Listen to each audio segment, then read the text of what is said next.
Tonight, we're just grateful for this moment and this opportunity.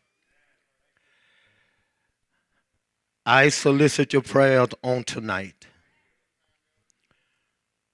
to deliver this message. I only wish that all of the world could hear this on tonight. Because it doesn't matter what your ethnicity is. It doesn't matter what your economic or social status may be. This is something that every segment of society is plagued with. And the most difficult thing about this is it's also in the church. And that's what's make things so difficult.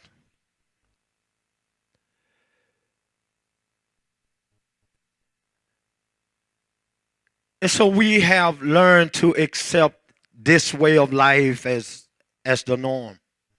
I know you want to say, what is it? But we're getting there.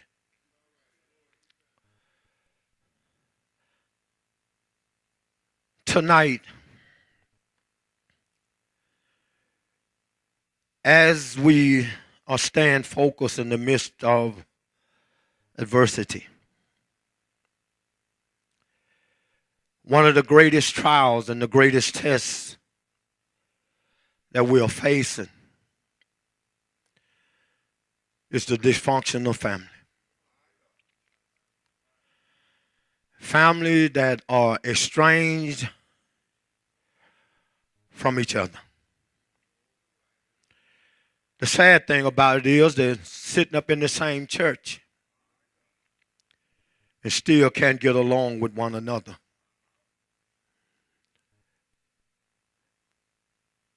Another perspective, they both belong to somebody's church. Husbands and wives, and still can't get along. Living in the same household, still can't get along. Do me a favor, look at your neighbor and say, that's messed up. That's messed up. You can be seated.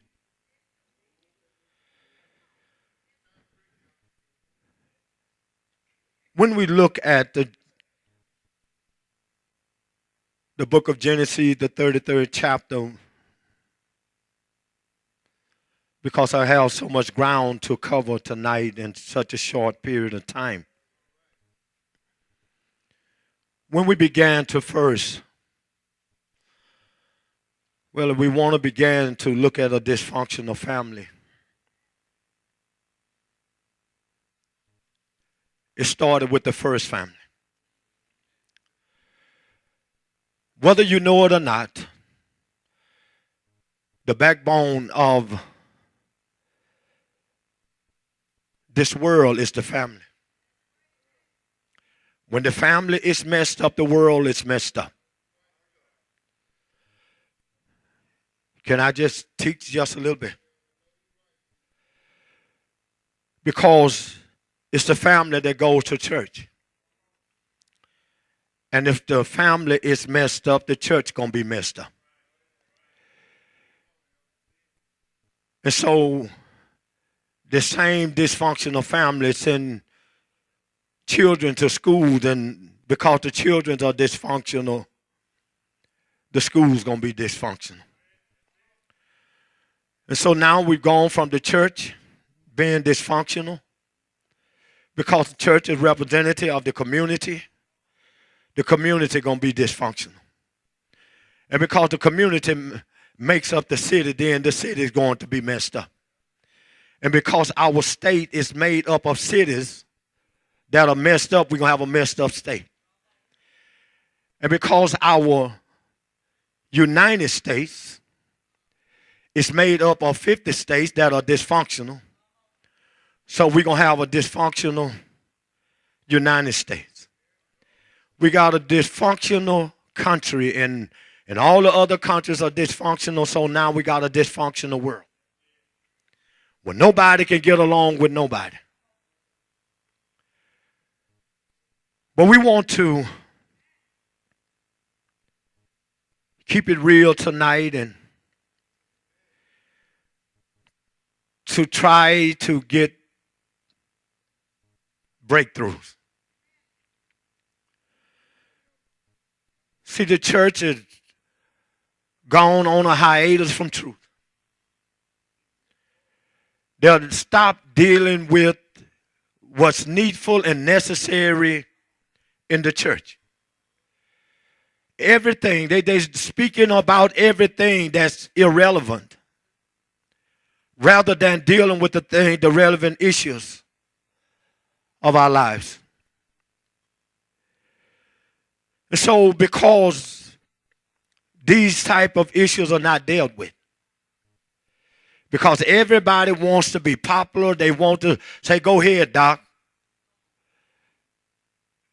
And when you leave out of the service after saying, go ahead, Doc, you still messed up. But somebody need to come to where I live at. Somebody need to come down my street because, I'm here. I need some help where I'm at. Now we see Cain kill his brother because God accepted his sacrifice.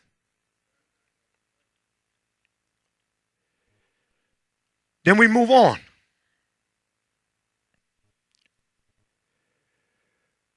Now we look at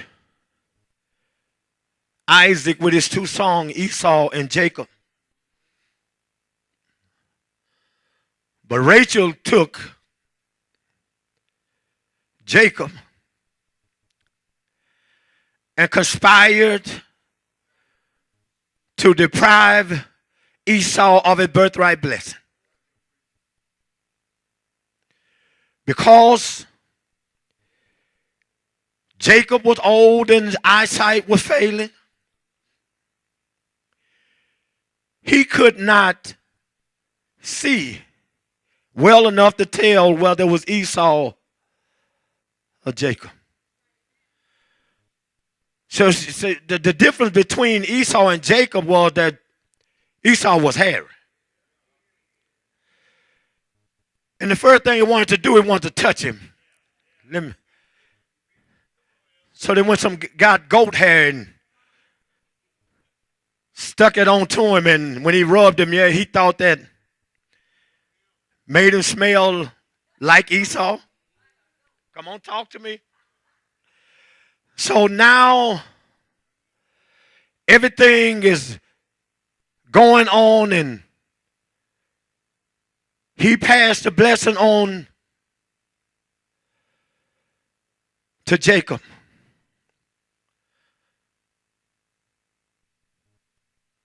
So now Isaac, thinking that he done the right thing to the right person. But later on, here come Esau. The one that should have received the birthright blessing. But his brother had tricked him. And now he was mad. He was really upset at his brother and would have killed him. But Jacob fled. He went to live with Uncle Laban.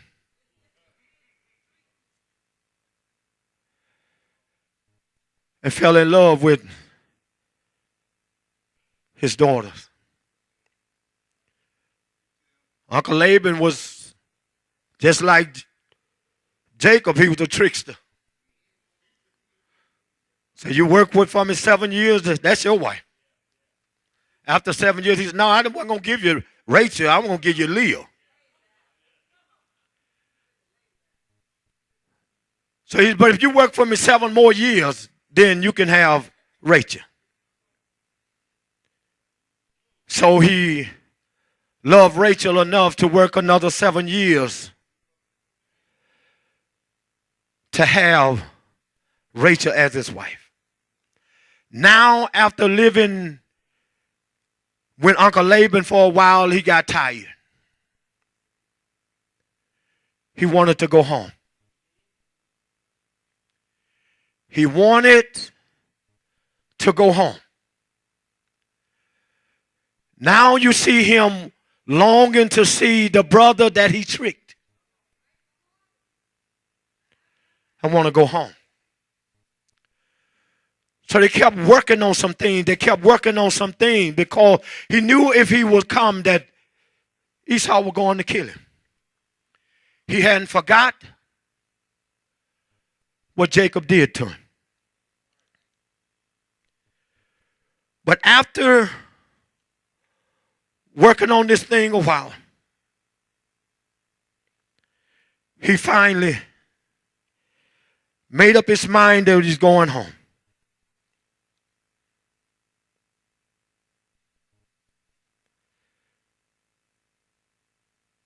And so we come to chapter 33 in Genesis, and you find out that it's okay. And Jacob lifted up his eyes and looked, and behold, Esau came, and with him 400 men. And he divided the children unto Leah and unto Rachel, and said unto the 2 handmaids. And he put the handmaids and their children foremost, and Leah and her children after, and Rachel and Joseph in the hinder part. And it came to pass over before them, and bowed himself on the ground 7 times, until he came near to his brother. And Esau ran to meet him, and embraced him, and fell on his neck, and kissed him, and they wept. That the longing for oneness in the family. You know, you talk about having a family reunion. Reunion is reuniting. It is people that have been separated are now reunited. Now, you cannot have a family reunion with old spirits. Because at the so-called family reunion, they are raising hell. They cussing and they fussing. And I remember when. That's not family reunion, that family chaos. Can you imagine how many sons and daughters parents have run off and they long to come home, and parents do not make them welcome? I don't care how bad they messed up. You and I messed up. But mom didn't kick us to the curb. And let me tell you something. I don't believe after Esau and Jacob were reunited that he kept bringing up his past. But I want you to know something, Brother Jacob, I love you, but I haven't forgot what you did.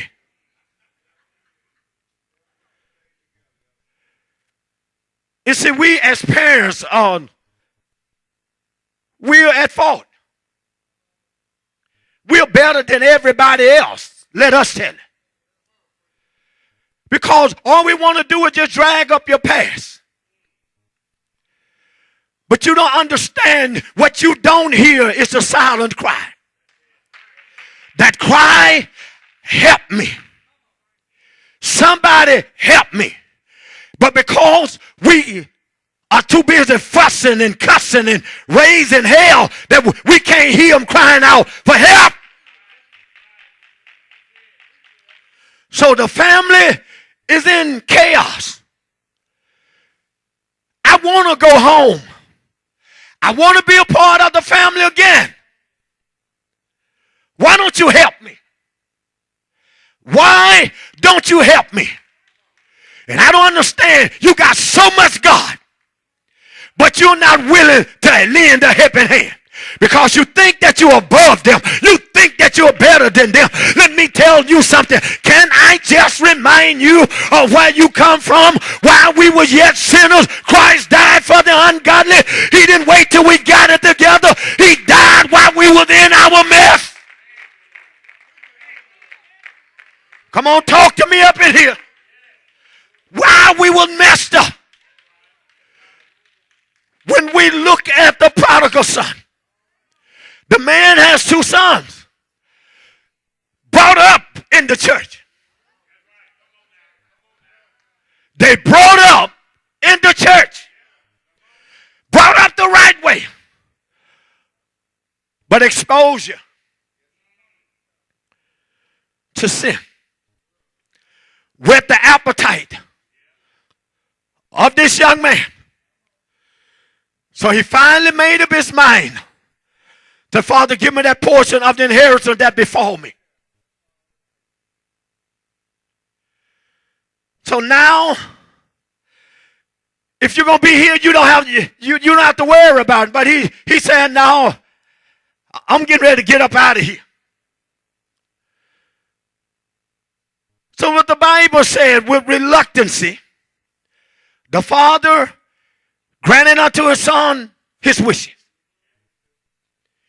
Given unto him, it was given unto him his portion of his inheritance. And guess what? He went on out and been into a far country. He got away from home. Don't want to be around mom. Don't want to be around dad. Don't want to be around relatives. I'm going into a far country and mess up. When he got to the other country, the Bible said he wasted his substance with righteous living. He messed up. Look at your neighbor and say, he messed up. He made bad choices. But you know, you can hear Bobby Womack in here. Saying nobody wants you when you're down and out. After he had spent all of his substance, he ain't got nowhere to turn. He don't have a place to stay. Don't have food to eat. So the Bible said he joined himself as a citizen of that country. You know, their welfare system. But it wasn't like our welfare system. If you're going to be on our welfare system, you got to work. And they gave him the worst job that you can give a Jewish boy. Send him out there slopping with the hogs. The lowest of the low. And not only that, that wasn't the kicker, but he was out there trying to eat what the hog was eating. But I like this. No, you don't have to stay that way. I don't care, you might be in the pig pen, but you don't have to stay in the pig pen. Oh, glory to God.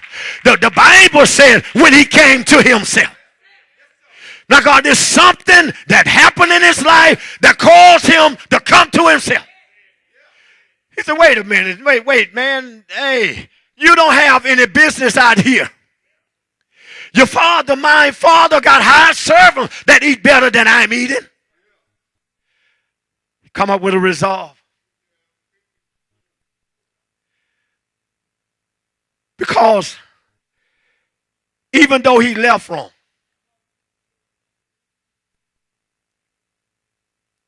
Dad still loved him. And let me tell you something.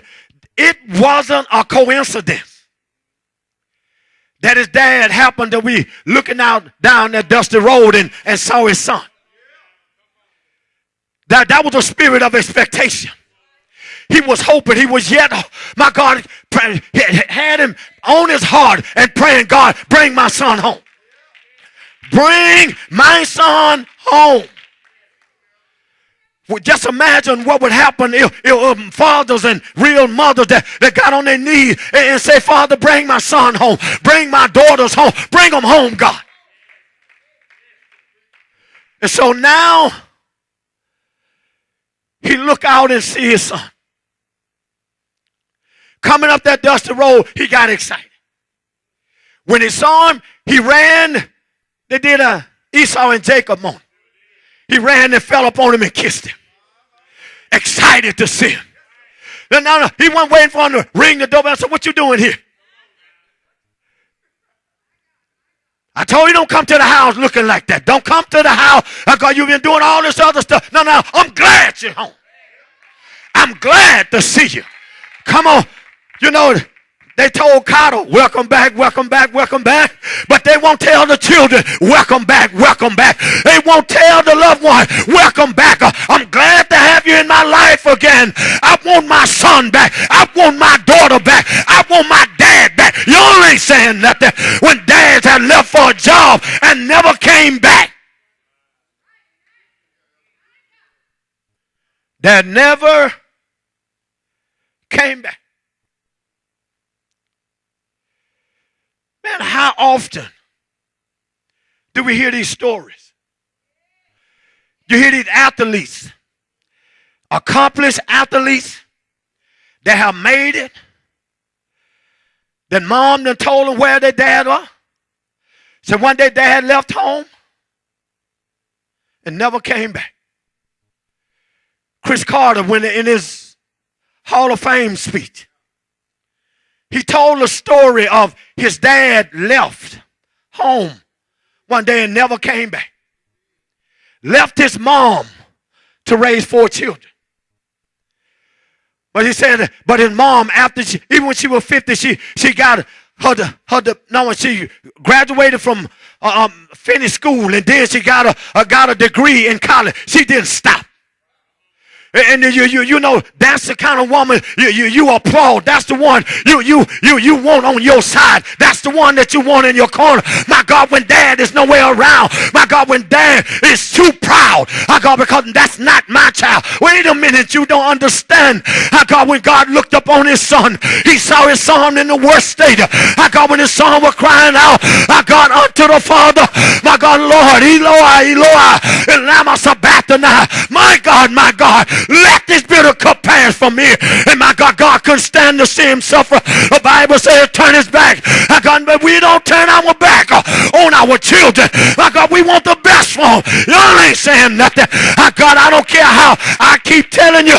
My God, I don't have a problem with a person falling down. But I do have a problem when you refuse to get up. You can get up again. But while they're down, you don't kick them. You don't kick them. Come on, you can make it. Come on. You know, this is why I think it's Rocky 6. Is it what? 5, Rocky 5. When Tommy Gunn come on the scene. My God, they didn't tell Rocky, you ain't nothing but a paper champion, but he done brought you to where you are. He done got you to where you are. Now you done got beside yourself. Somebody else giving you some bad information. So now they got a brawl in the alley. Young Tommy Gunn for putting a beat down on Rocky. So he knocked him down. Walking back to the car. So while he was beat down, he can see his trainer saying, get up, you bum. Get up, you bum. Get up, you bum. And after a while, yo, Tommy, one more round. One more round. I got, we need somebody to say, hey, get up. One more round. Get up. Let's try it again. It's not over until it's over. I got, get up. One more try. One more try. One more chance. My God, we owe it to one another. Let's give her one more chance. What if God had kicked us to the curb? My God, when we messed up, come on and talk to me. My God, what if God have given up on us? But God, I thank you, my God, for your long suffering. I thank you for loving me even in my mess. Oh, glory to God. While I was messed up, God, he died for me. The hypocrisy of the church work. How in the world are you concerned about everybody else and not concerned about your family? They're trying to tell you, I want to see that one saved. And I'm wondering, you got a child and you not say, I never hear you say, I want to see that one saved. You don't even pray for that one. You don't even cry out for that one. But somebody got to come to their senses and stop playing the fool. I got to reach out. I got to do whatever we can to bring them to Jesus Christ. Let me tell you something. Jesus Christ didn't die for the saints. He died for the sinners. I didn't come to call the righteous, but sinners to repentance. I come to call you out of darkness. I got into the marvelous light. Can I just teach right here? When I see David, my God, David said he brought me out of a horrible pit. My God, David was messed up. He was messed up, but God brought him out.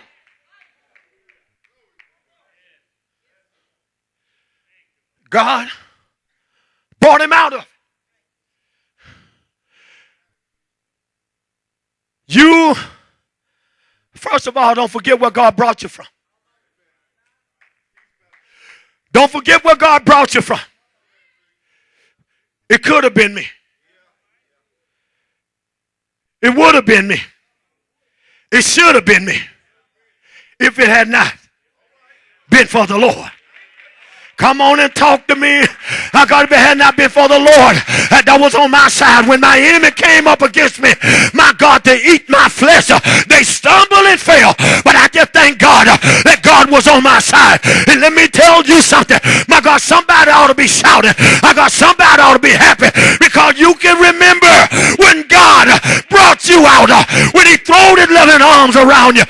I got to love you all over again. All over again. And this is why the churches is in the state that it's in, because we don't deal with the issue. We don't talk about the family. We don't do the thing that strengthens and to encourage the family. Y'all ain't saying nothing. Too busy trying to impress folk. I don't need all this old deep stuff because the gospel is not deep. The simplicity of the gospel. I got you ever see folks trying to explain something that they can't explain? They trying to be deep and can't even explain and see you messed up.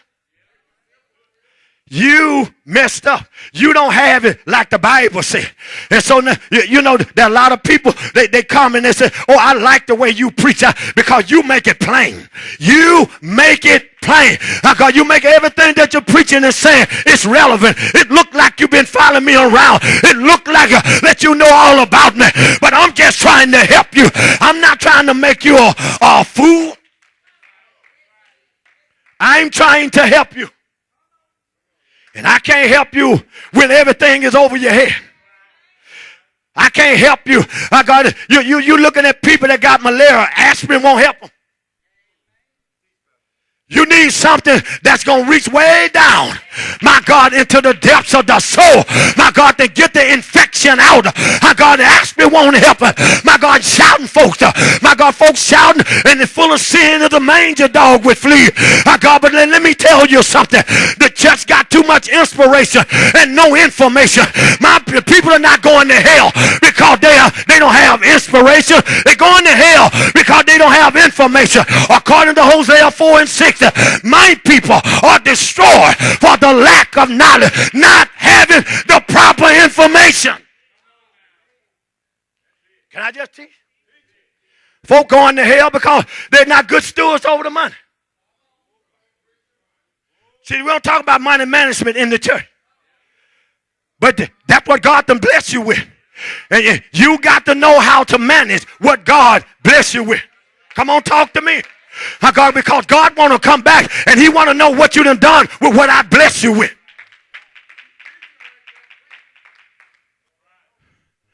And some folks don't have two nickels to rub together. But they hick 'em on sign and both see now. But they really love the Lord. Let them tell it. But because it's the pastor's fault and it's your fault for sitting up on not educating you. I'm going to give you pastors after my own heart. That's going to feed you with knowledge and understanding. Because if they're doing anything less than that, they are not of God. I need understanding. People need understanding. Can I just teach? When I look at Matthew 5 and 1, the Bible said, and seeing the multitude, he sat down and taught them. Now, God, people need to be taught. Now, God, you don't have to be the tail, you the head.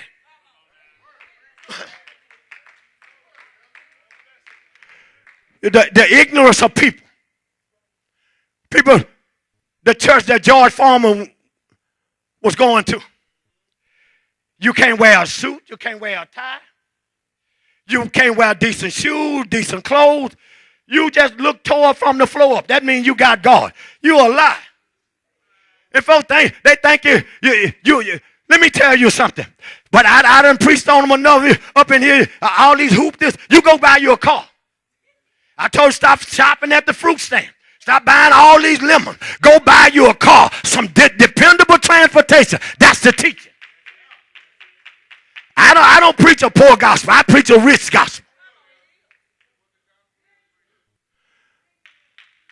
Listen. Somewhere in there Jesus said, you're the lights of the world. How in the world you the light when you the raggediest? How in the world you the light when you the poorest? Come on here and talk to me. God, how in the world?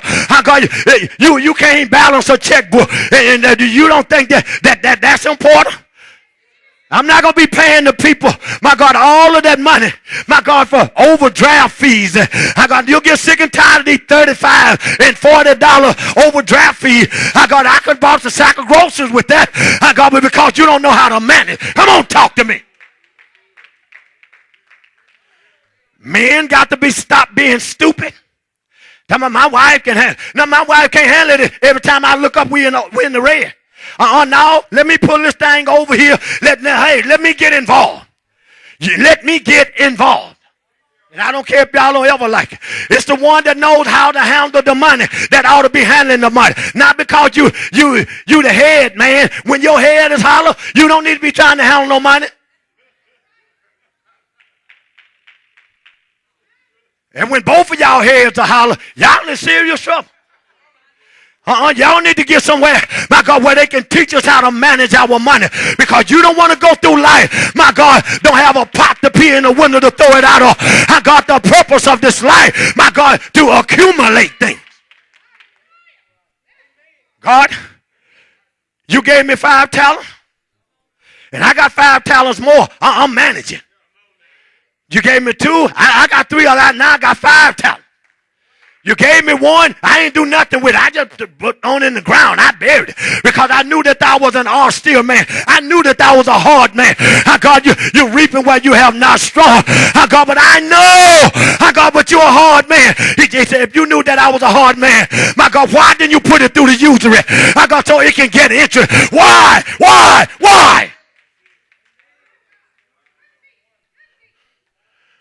All of this stuff. And people, my God, you call yourself saved. How in the world you going to tell somebody else you need God? And you say, man, you need to go get you a car. Look at your muffler all wired up. All the coat hangers. You can't hang a shirt up in the house because your muffler wired up. All the coat hangers around the muffler. That's not of God. It doesn't make sense. My God, that it's the saints' car always on side of the road. My God, your tires, they remind you of that eagle. Ball.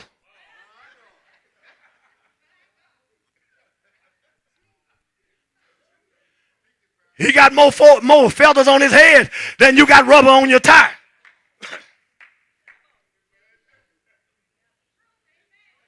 Because they don't know having money management skills. And let me tell you something. Abraham Lincoln, I got this many, many years ago. Say you can't help people by doing for them what they should be doing for themselves. And I have found out the more you help folks, they don't change their way. They just keep with their hands stuck out. They keep with their hands stuck out. And I told us, man, let me tell you something. We can't help you no more. Then he went, I should have been done this. Yeah, I should have been refrained from helping you.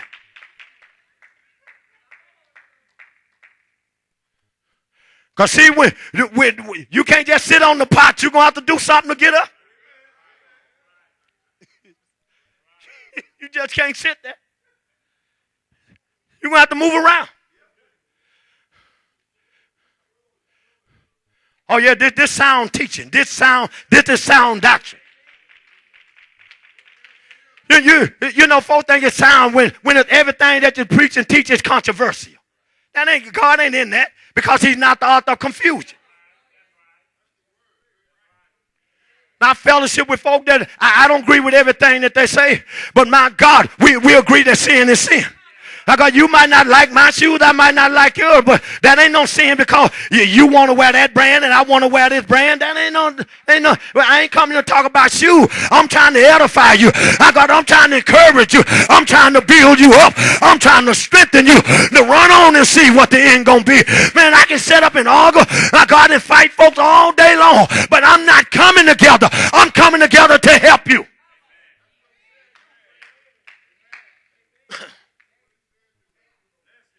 And some folks are so ignorant, you can't help them. You can't help them. You can't help them. No. But I'm going to tell you something. My God, I stand flat-footed on the gospel. I will not compromise not one iota of the truth. I know the Bible is right and somebody's wrong. When it's just you and your four and no more, you little four, you know y'all going to hell because you're not what John saw. John said, I saw a number that no man could number coming out of every nature, every kindred, every tongue, and every tribe. But before he said, I saw 144,000. My God, coming out of the 12 tribes of Israel. He said, but then I saw a number that no man could number. God, he said, how many that elder told me? I don't know, because Daniel said, I saw 10,000 times 10,000 upon 10,000. And so now, God, it's a number that you cannot count. God, when you look at your little four, your little messed up group, you know that it's not of God, because you don't have every kindred, you don't have every tongue, you don't have every tribe.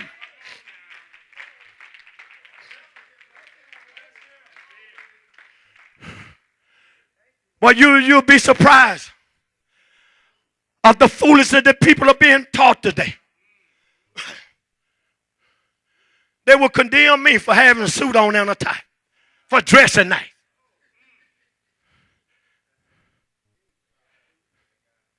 Oh yeah, you got churches like that. They think it's wrong. You'll go to hell if you buy something new. You're going to go to hell if you don't buy something new. I don't want, my God, everything I get is somebody else. You know, they have to be to wore it out. And I say it's a bargain. It's a bargain when I can go get it and nobody hadn't bought it. Nobody hadn't wore it yet. Nobody hadn't wore it out. Folk, you know folk nasty when they go buy drawers. Second-hand they draw. You nasty devil, you nasty devil, you. My God, I don't care if they name brand draw. Somebody wore. I don't want nobody to draw that they didn't wore.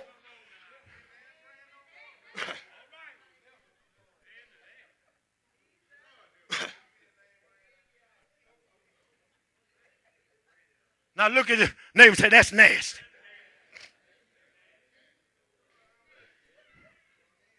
And don't care if you don't ever like it.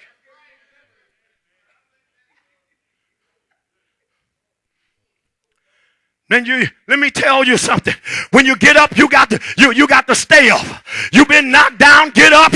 Oh yes, get yourself up. Come on. Why don't we do it in sin like we're sin like we do in the natural? Can I just teach a little bit?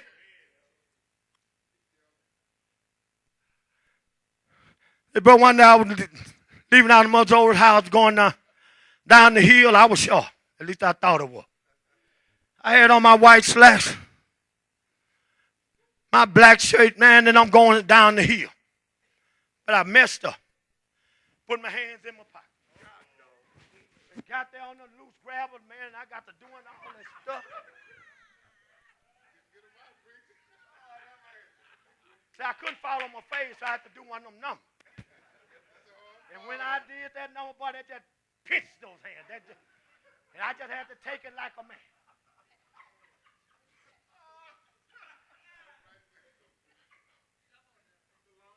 And got up and hit them pants a little bit and kept going. I don't care how bad I was hurt. I got up quick. Y'all have been there before. You done fell down. You done got up quick because you don't want nobody to see you. My God, you'll see you falling. You got up real quick. Come on, talk to me. My God, I got up real quick. Man, Sister Pam, I'm not here tonight. She's the one that she was coming out of the store. I got and come out there and fell. I got there in that little bird nest she had on the back of her head. It went one way. She went the other. And the man saw her fall and say, "Oh, you hurt?" Yeah, because she was trying to get that bird nuts and get on up. Trying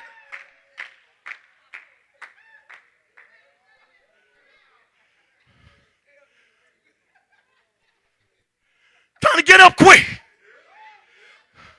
And that's what God wants us to do when we done messed up. Repent quickly. Repent quickly. My God, do it all over again. My God, turn it around. Repent quickly. Don't dwell in it. My God, don't wallow in the mire. Get yourself up again.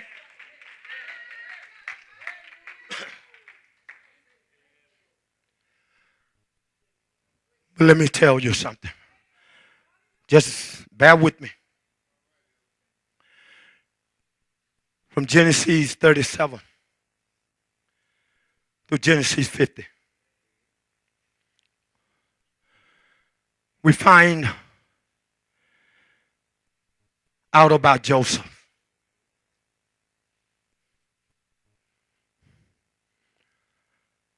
Now,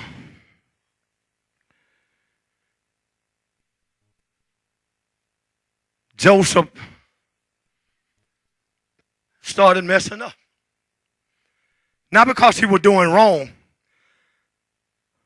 First of all, because he was the son of his father in his old age. And his father loved him. And so now, his dad made him a coat of many colors. He didn't do that for none of the other boys. And they hated him. They hated him.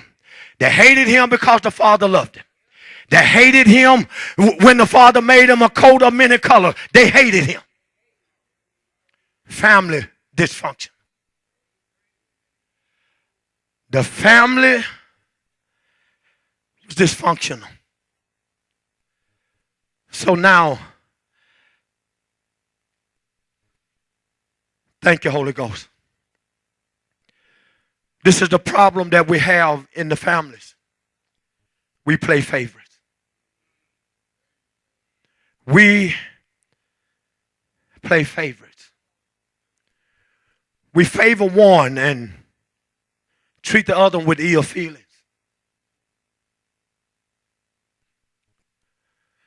Now you're creating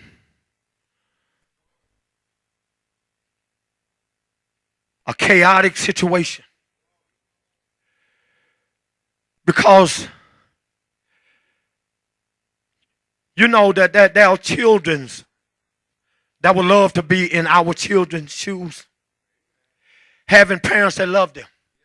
Having parents that are concerned about them. Come on, talk to me. They would love to have somebody that just loved them. But for the most part, we don't know how to love our children. We don't know how to love our children. And then, you know, it took me a while. I knew all of my children were different, and you treat each and one of them different. You don't treat them all the same. There's not no one size fit all, because every one of them have different personalities. And you got to deal with each and every one of them where they live at, who they are. You got to deal with them in their capacity.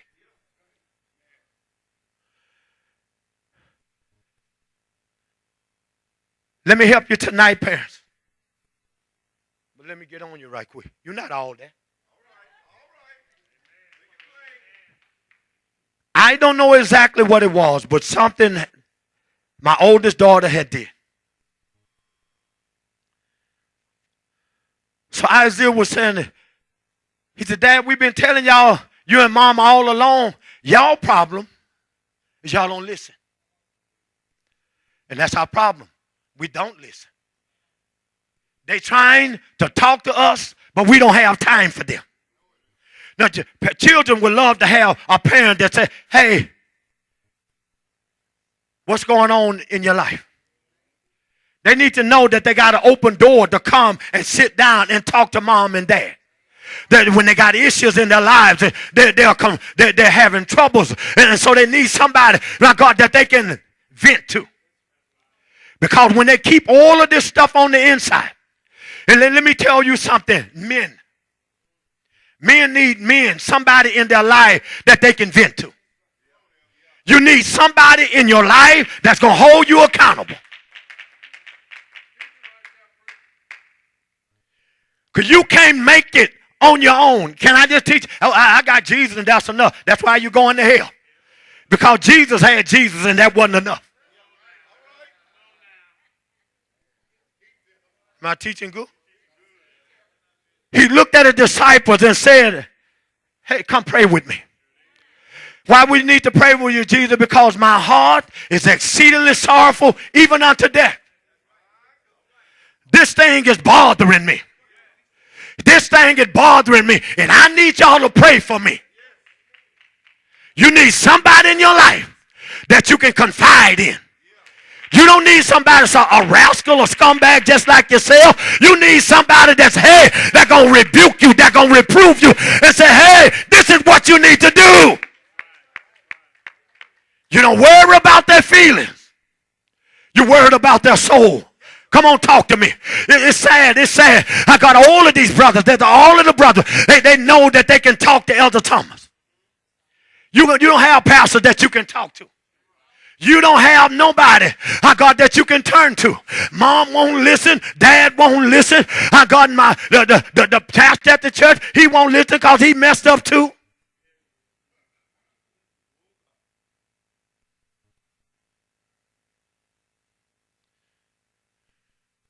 What hurt me more than anything? Preachers that are my friends. And when they're going through things, then when I do get a chance to talk to them, they say, oh, Tom, this has been going on and this has been going on in my life. I said, well, why you didn't call me? Why didn't you call me?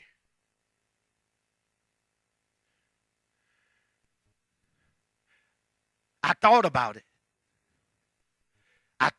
it. But their foolish pride wouldn't let them call me. But Jesus, being God incarnate, God manifested in the flesh, but he cried, he needed his disciples to pray with me. Can you not watch with me 1 hour? I need some help to get through this thing. I can't make it by myself, because even though he was fully God, he was fully man. My God, he knew what it means, my God, to hurt. The Bible said we have not a priest that cannot be touched with the feeling of our infirmity. He know what it means to hurt. He know what it means to agonize in pain. Come on and talk to me.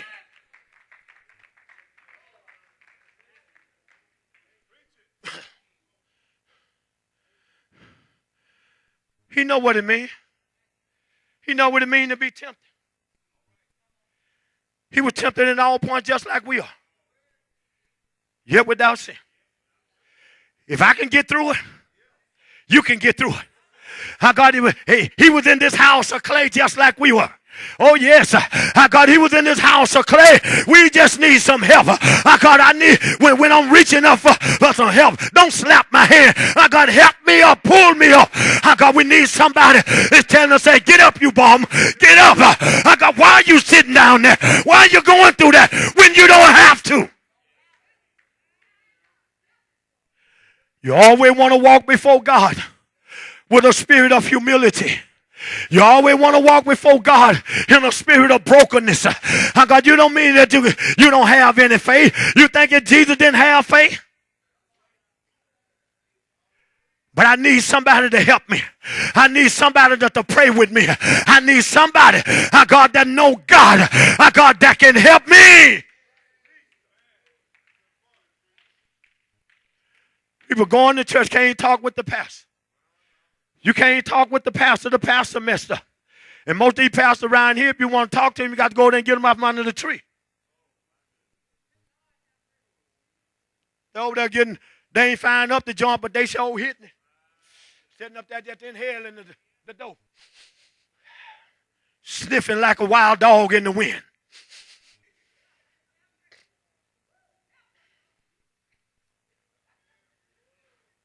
Come on, talk to me. Because see, you don't have to worry about him. See, L. Thomas, L. Thomas, he around, he trying to do everything what we doing. No, no, he's not like the other preacher. This is what you hear. He's not like the other preacher. I just like to, just say, explain that to me. Yeah, explain that to me. He ain't no homemonger. He got his own wife. He got his own stuff to work with.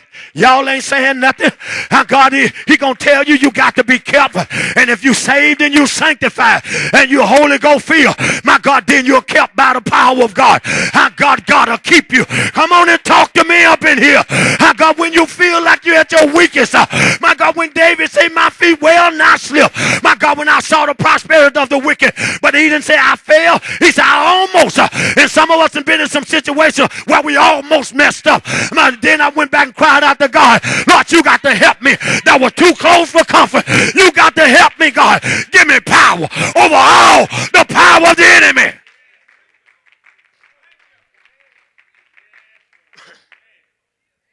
Can I just teach? Thank you, Holy Ghost. Now we got folks participating in the church and not getting along at home. Not getting along at home because they don't know how to be a husband. They don't know how to be a wife. When I got married, I knew how to be you're a lie. That's why he told us to teach them. Teach the young women. Teach them how to be chaste.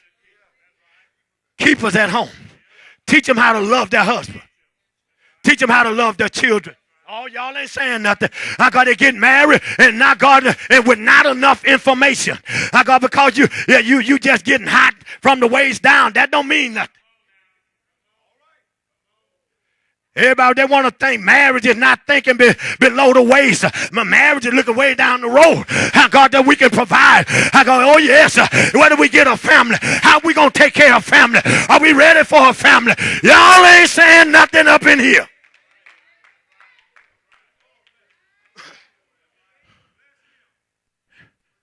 Nobody teach them. And preachers that married folk, and I was doing it too. And I started looking at the vows that you don't enter into this thing unadvisedly. Now you got to deal with these things. Oh yes, I get all in your business. You want to sit down, you want to want me to counsel with you, I'm all in your business.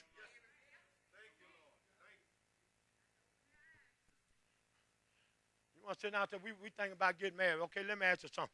When the last time you had sex? When the last time you had sex? What that got to do with it? It got a whole lot to do with it. Because if you want me to counsel you, because I think about a week ago, and you want to marry this woman? And then you had sex and it wasn't with this woman? You had sex and it wasn't with this man? Y'all starting out wrong. It ain't going to work. It's not going to work. And so I'm not going to waste my time, and I'm not going to waste your time. You need to move around. You can go uptown and get you some paper. No. Marriage is sacred. I got this didn't come from Hollywood. I got it came from God. My God, he brought Eve unto Adam. Bone of your bone, flesh of your flesh. And this is why marriages are not lasting. I got because they're going into this thing unadvised. Because I like them. I really like that. That's the reason why you don't need to get married, because you like them. You got two people that like each other. No, I'm telling you, Pastor, I love her. I love her. Because see, you hadn't got there yet. We talking about like her. No, hey, wait, what's the problem with loving her? Maybe you got reservation like Tina. What love got to do with it? It got a whole lot to do with it.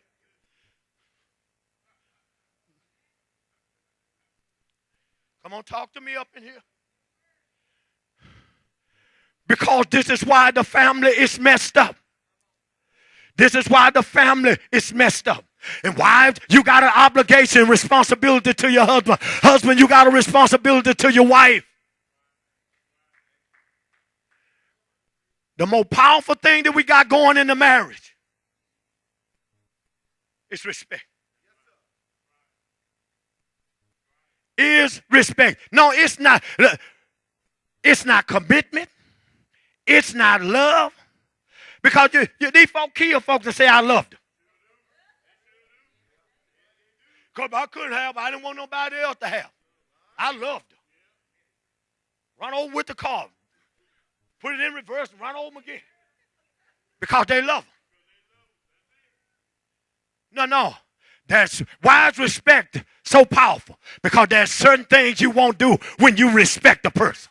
Man, I don't care if I don't like you. I respect you. There's certain things I won't do. Oh, yeah, I'm teaching you right there.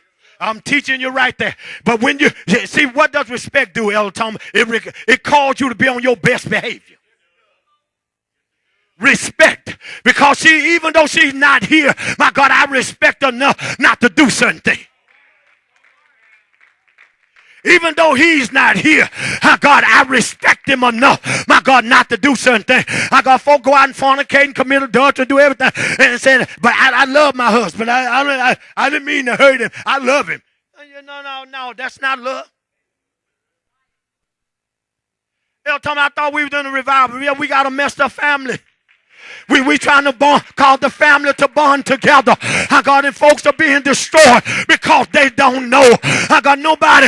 I got they too busy teaching all this other stuff. My God, they're ready teaching what the Bible says. Teach me how to be a husband. Teach me how to be a wife. All you got to do, you want to get married? I got, what is your responsibility as a husband? Look her square in the eyes and say, what is your responsibility as a wife? It ain't because y'all want to get it on. Because you can't get it on 24/7. Because you got to get up and eat. Somebody got to cook. Somebody got to go to work. Because they ain't going to let us say, well, we just honeymooning, we just lying around in the dark. You're going to be in the dark.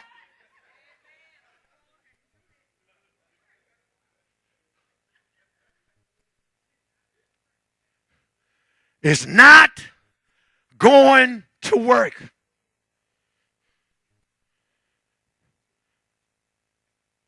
Everybody ought to have a savings account. Everybody ought to have a savings account. Because see, why is a savings account important? I didn't hear you say nothing. You got a checking account. If you got a checking account, you need a savings account. Because the checking account is not for you. It's for everybody else.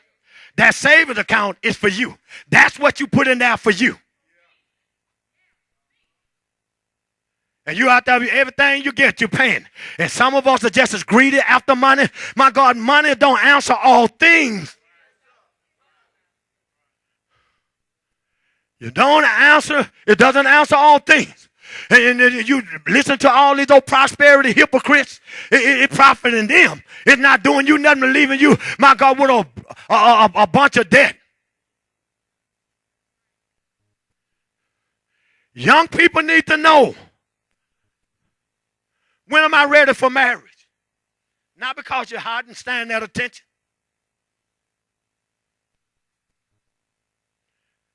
Young lady needs to know, when is she ready for marriage? Not because she's bored, not up in the chest. Got a little junk in her trunk. That don't mean you're ready for marriage. You might be hot, but you're not ready for marriage. Let me ask you something. Can you cook?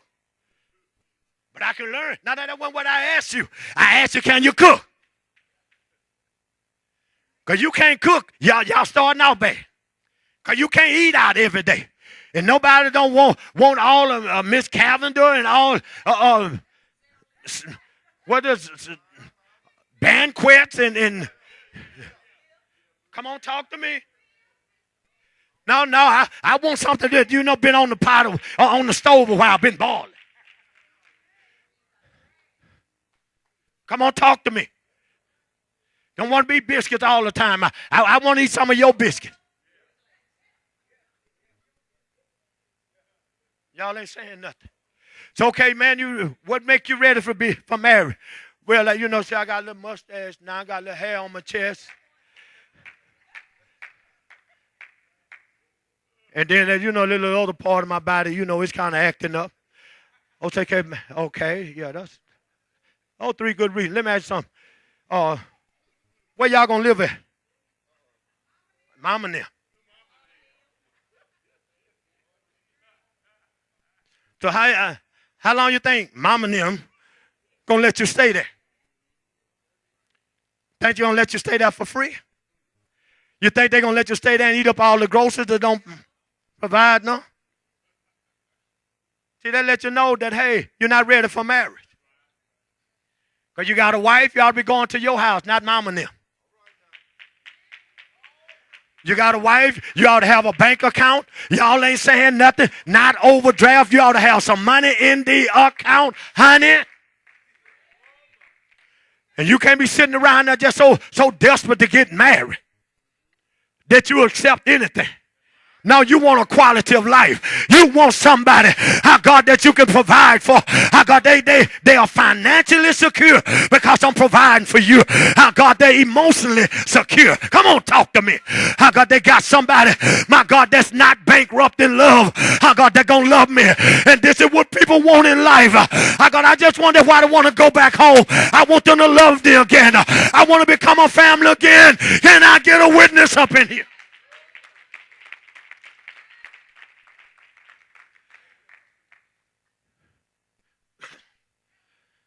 Just food for thought. If there was anything in your past that you could change, what would it be? What would it be?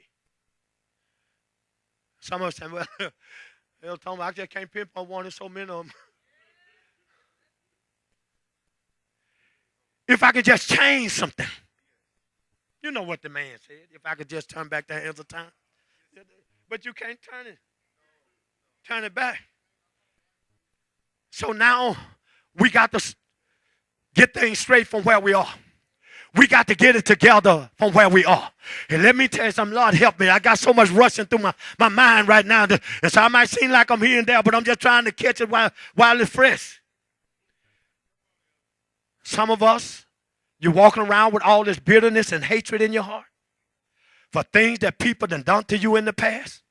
And you think that you're going to sweep this mess under the rug and God going to let your hateful self into heaven? Because if you can't love God, whom you have never seen, how can and you can't love those that you dwell with daily, you think God going to let you into heaven? Let me tell you something. I'm in the house tonight. You need to go back and get free. There are some people you owe an apology. When we, as sons and daughters, done messed up, the young man went back. He said, Father, I've sinned against you, and I've sinned against heaven. And I'm no more worthy to be called thy son. Before just make me, you don't have to restore me to sonship. Just make me as one of your hired servants. You got to go back and be broken. And then let me tell you something, your husband, your wife, you got to gravitate to these 12 words. I was wrong. I'm sorry. Please forgive me. And I love you. Oh man, that'll heal a lot of hurt. That'll heal a lot of hurt. God, if we go back and acknowledge, hey, I messed up. I want you to forgive me. God, I just want to be a family again. And that husband and wife, God, they go to church and you think everything is all right, but they're having all kind of hell at home. You only saying nothing. God, the relationship is dysfunctional. And she's saying, I just want to be held again. God, but you don't have time to hold her. You don't have time to embrace her. God, that's why you open the door for affairs. God, because somebody else will, God, willing to treat her, love me tender. What you don't want to provide, there's somebody else that's willing to provide that answer.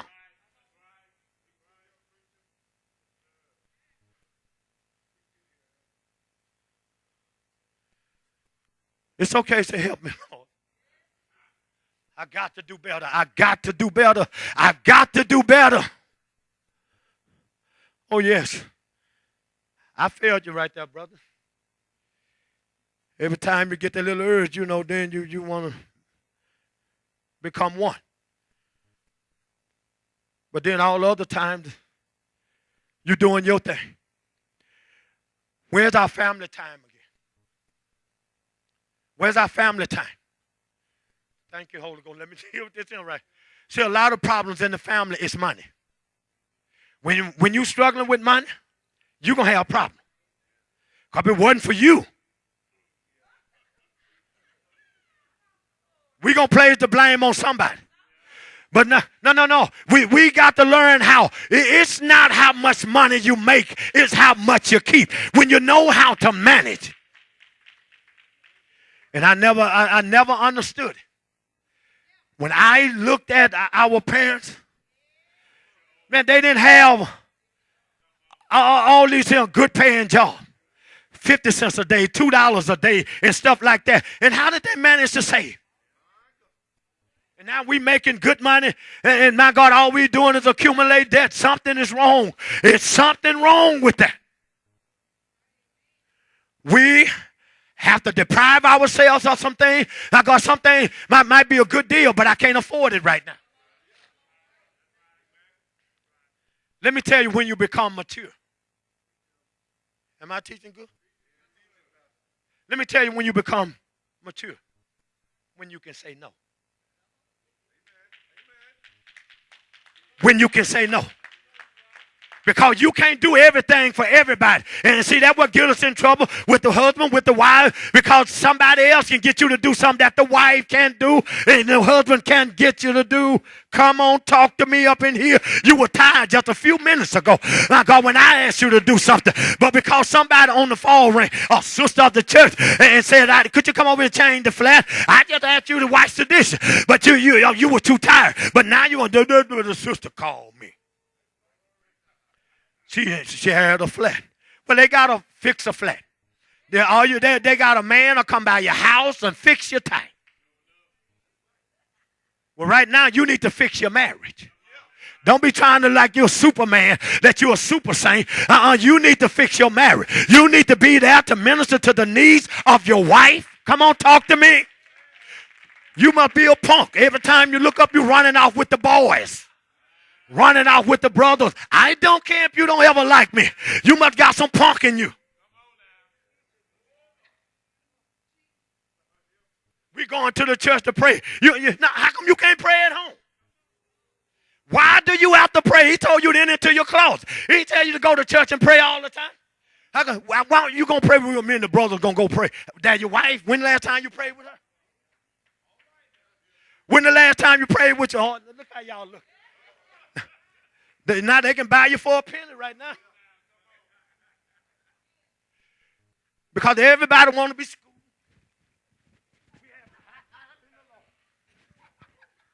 And your family broke. Your family mixed up and messed up. I got you don't need all that shouting and fanning and flopping all around the place. I got you need to get it together.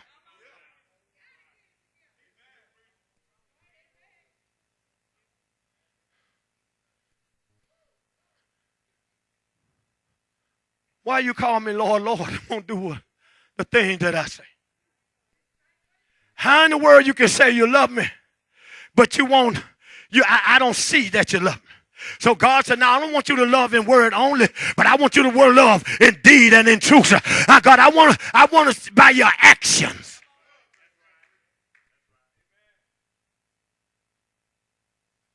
Folks are so stupid. Man, they don't appreciate nothing that a child does. They don't buy them nothing. No, they wasn't in no Christmas. But my children didn't want for nothing. No, they didn't have to. I didn't need no Christmas to buy it, and I wasn't buying no cheap toys either. But they had birthdays. I don't care what money was. Because nothing else had nothing to do with it but God. I can cause you to live and I can cause you to die. And every day I get up and I say, Lord, I thank you for another day. And when I thank him for another day, I thank him for another year. Because you didn't have to allow me to live. I got to see another day. Come on and bless him up in here. Folks so saved now, so deep. But I'm going to tell you something. You ain't nothing but a poot head. You won't buy your wife. You love her, but you won't buy a rose. You won't buy a candy. You won't buy a cookie. You won't buy a cake.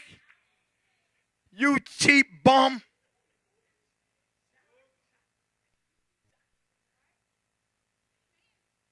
Because I'm saved. You ain't saved. You stupid. You ain't near saved as you are stupid. I don't care if y'all don't ever like it.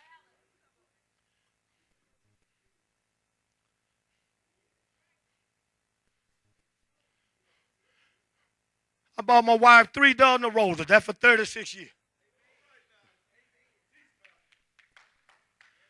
So I woke up the next day, the leaves looked like they lived with. I went to the store. I said, ma'am, the leaves were falling off of them, the 2 dozen roses.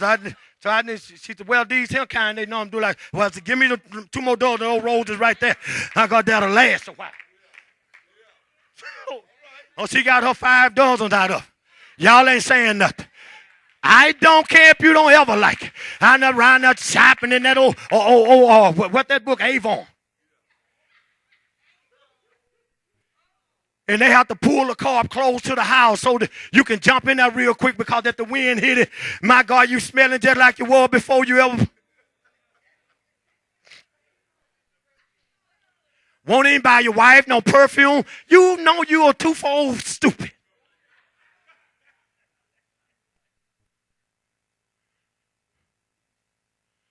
So when I was in Raleigh, Durham, North Carolina. No, when we was in Atlanta, Georgia, at a conference. So when they had break, me and the brother from Tennessee went to the mall. And that's when Jador Dior just come out. I said, I want that one right there. Smelling good. That you can walk around through the store and folk can follow you. Y'all ain't saying nothing. No, it's going to stay there. It's not that stuff that, man, that when the wind hit it, just like a vapor. Poof. You don't even smell good no more. You don't even know you put it in there. But you need something. I got you know you can pull a shirt off and you can still smell. And y'all get that old cheap cologne. That old alcohol-based cologne. Just go get your bottle of alcohol. And so you can smell, get you some green because you're going to smell. So you need to get you some cologne that's going to stay there a while. So y'all go around there buying that little cheap stuff. It ain't going to last. It's not going to last. You need to invest in something that's going to stay with you. Husbands, stop being a cheapskate. Go buy your wife some cologne.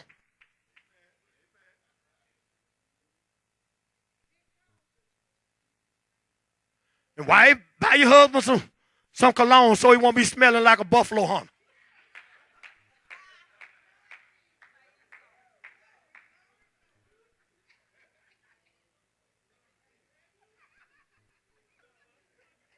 Hello up in here.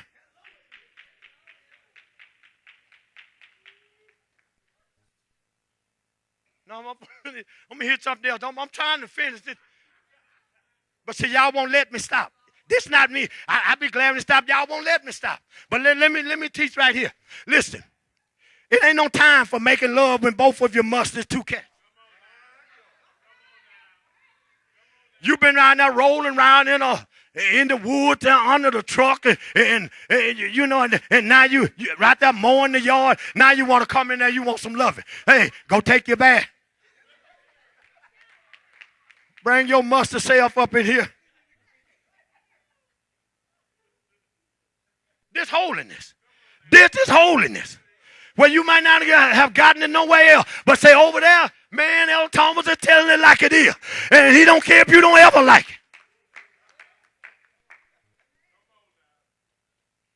Mustard Bohino come up in that time.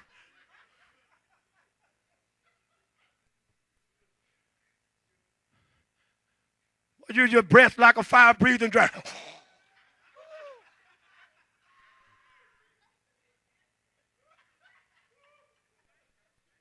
Ooh.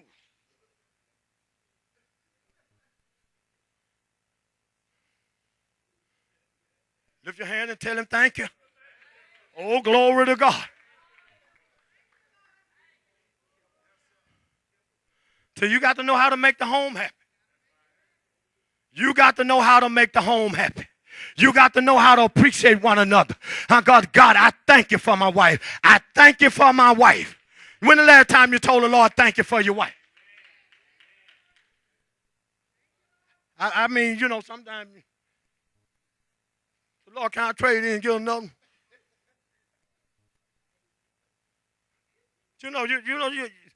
You have days like that.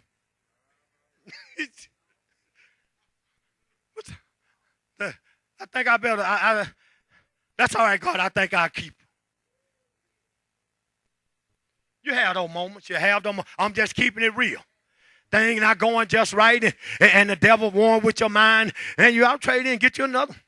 And you got somebody out there, man, they're going to really love you. They're going to treat you right. And so I'm saying that to say this. Wife, let me tell you something. That woman down the street know how to treat your husband. She knows how to treat a man. Y'all ain't saying nothing. When that woman, she met the man. Am I teaching good? When she met that man, that was Solomon said he looked through the casement of his window at his house. And he saw a young man void of understanding on his way to her house. And she's standing on the corner. And my God, she was looking good. She wasn't smelling like baby milk.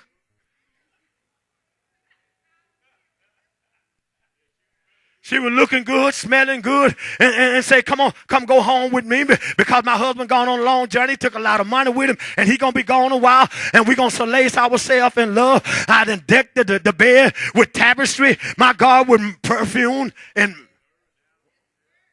I got the bed smelling good. All y'all say, it's made up. The bed made up.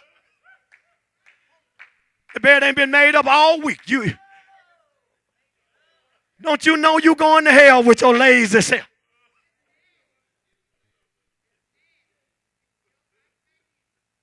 No, I'm teaching good, Paco.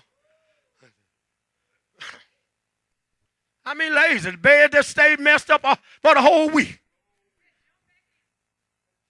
And then they try to shake it out and jump up in there. Come on, talk to me.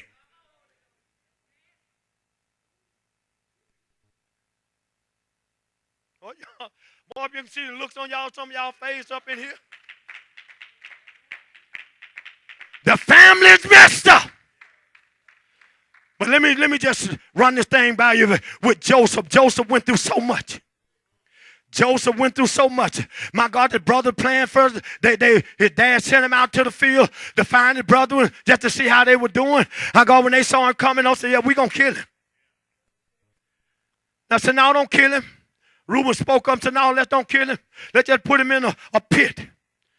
And then Judah looked over and said, no, they're a band of Midianites. Let's sell him to them. Sold him into slavery. And then they turned around there, they sold him into Egypt. And God went to work. But God was with them. God was with them. My God, one thing after another. But my God, he never lost focus. He never charged God foolishly. My God, why am I going through all of these things? My God, that's because I had a dream. My God, and I told him what my dream said. Now they hate me, and they hate me no more. But God was with him. So now they sell him into the Midianite. They sell him to Potiphar. And so now God bless him. God bless him. Bring him up into the kingdom. And so now Potiphar's wife was hot because they want you to play in their tutu. That don't mean you have to give in to her. I don't care if y'all don't ever like her. Because she said, come lie with me.